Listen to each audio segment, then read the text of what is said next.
कई बार ऐसा होता है कि जीवन में किसी व्यक्ति से बहुत दुख मिलता है। क्या तुमने कभी ऐसे व्यक्ति को माफ़ किया है और माफ़ करके फिर तुम्हें पछताना पड़ा हो? किसी को सुधरने का मौका दिया और फिर से उसने तुम्हारा दिल तोड़ दिया? अगर इसका जवाब हाँ है तो चाणक्य कहते हैं कि हर किसी को माफ़ कर देना महानता नहीं होती। कई बार यही माफ़ी तुम्हारी बर्बादी बन जाती है। चाणक्य कहते हैं कि कई बार कुछ लोग ऐसे होते हैं जिन्हें माफ़ करने का मतलब अपनी शांति और अपना आत्मसम्मान खो देना। आज मैं आपको इस वीडियो में बताऊंगी कि किन लोगों को जीवन में कभी भी माफ़ नहीं करना चाहिए। यह सुनकर शायद आपका मन भारी हो जाएगा, लेकिन जीवन हमेशा के लिए हल्का हो जाएगा। अगर तुम भी जीवन में उन लोगों से थक चुके हो जो बार बार तुम्हें चोट पहुंचाते हैं, तो चाणक्य के ये 5 नियम तुम्हारे जीवन में पूरी तरह से बदल देंगे। पहला व्यक्ति है विश्वासघाती। चाणक्य कहते हैं कि उस व्यक्ति को कभी भी माफ़ मत करो जिसने तुम्हारा विश्वास बार बार तोड़ा हो। ऐसा व्यक्ति तुम्हारी क्षमा को तुम्हारी कमजोरी समझता है और फिर से धोखा देता है। चाणक्य ने एक कहानी सुनाई। एक बार मगध के एक सेनापति ने अपने सहयोगी को धोखा दिया। उसने युद्ध रणनीति जो थी वो शत्रु को बता दी। उस समय तो उसे माफ़ कर दिया गया, लेकिन मौका मिलते ही उसने फिर से धोखा दिया, जिसके कारण मगध की सेना को हार का मुंह देखना पड़ा। इसलिए चाणक्य कहते हैं कि ऐसे लोग जो आपके राज दूसरों को बताते हों, ऐसे लोगों को कभी भी माफ़ नहीं करना चाहिए। ऐसे लोगों को माफ़ करने का मतलब है बर्बादी तय करना। हमने अक्सर यही सुना होगा कि माफ़ कर देना मनुष्य की सबसे बड़ा गुण होता है, लेकिन चाणक्य कहते हैं कि हर बार माफ़ कर देना हमारी महानता नहीं, बल्कि कई बार माफ़ी हमारे जीवन की सबसे बड़ी कमजोरी बन जाती है। इसके बाद है दूसरा व्यक्ति जिसे हमें कभी भी माफ़ नहीं करना चाहिए, वो है जानबूझकर नुकसान पहुंचाने वाला। ऐसा व्यक्ति तुम्हारी माफ़ी का नाजायज फ़ायदा उठाता है और तुम्हें बार बार नुकसान पहुंचाने की कोशिश करता है।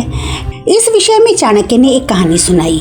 एक गांव में एक किसान रहता था। उसका पड़ोसी बार बार उसकी फसलों को नुकसान पहुंचाता था और किसान ने उसको बहुत बार माफ़ किया, बहुत बार समझाया, शायद यह सोचकर कि वह सुधर जाएगा, लेकिन उसने किसान की माफ़ी को अब उसकी कमजोरी समझा और एक दिन उसने किसान के पूरे खेत को ही जला दिया।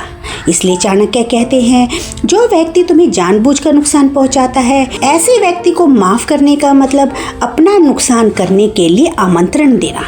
चाणक्य कहते हैं जहाँ करुणा मूर्खता बन जाए, वहाँ कठोर बन जाना ही धर्म होता है।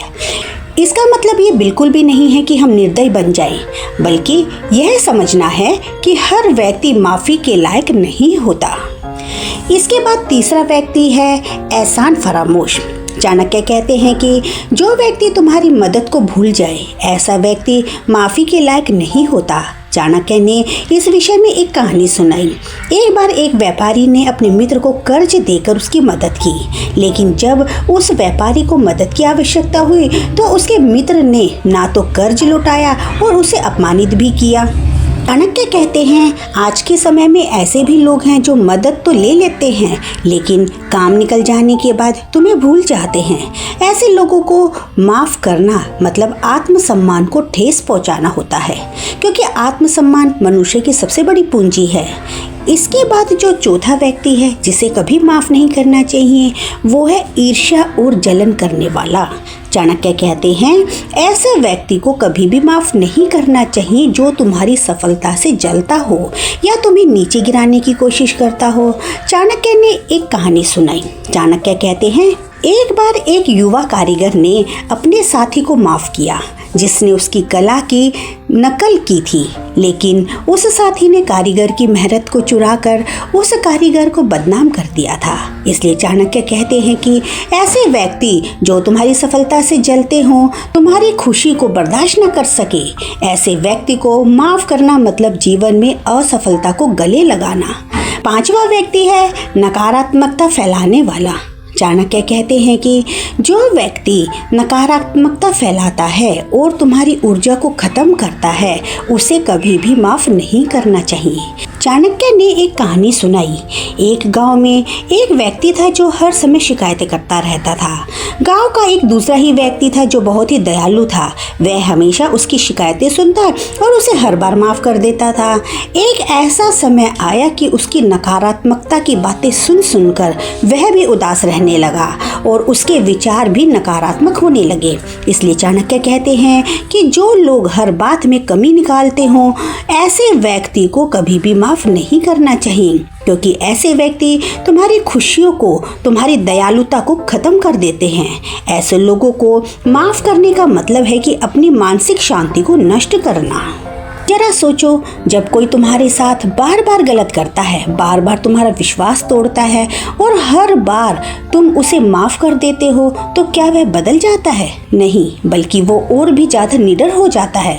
उसे लगने लगता है कि चाहे वो कुछ भी करे, माफ़ी तो उसे मिल ही जाएगी और यहीं से बर्बादी शुरू होने लगती है। क्योंकि जब इंसान दूसरों की गलतियों को सहन करना सीख लेता है तो वो दूसरों की आदत का हिस्सा बन जाता है। जब गलतियाँ बार बार माफ़ की जाती हैं तो हम उन्हें यह सिखा देते हैं कि गलतियाँ करना तो सामान्य है। इसलिए चाणक्य कहते हैं कि जहाँ इज्जत पर बात आए वहाँ पर माफ़ी नहीं बल्कि दृढ़ता दिखानी चाहिए। लेकिन इसका मतलब ये बिल्कुल भी नहीं है कि तुम किसी को भी माफ़ मत करो। माफ़ करना तो मनुष्य का धर्म है, लेकिन इसे विवेक और समझदारी के साथ करना चाहिए। चाणक्य नीति कहती है कि क्षमा उसी को करो जो उसका मूल्य समझे और सुधरने की इच्छा रखे।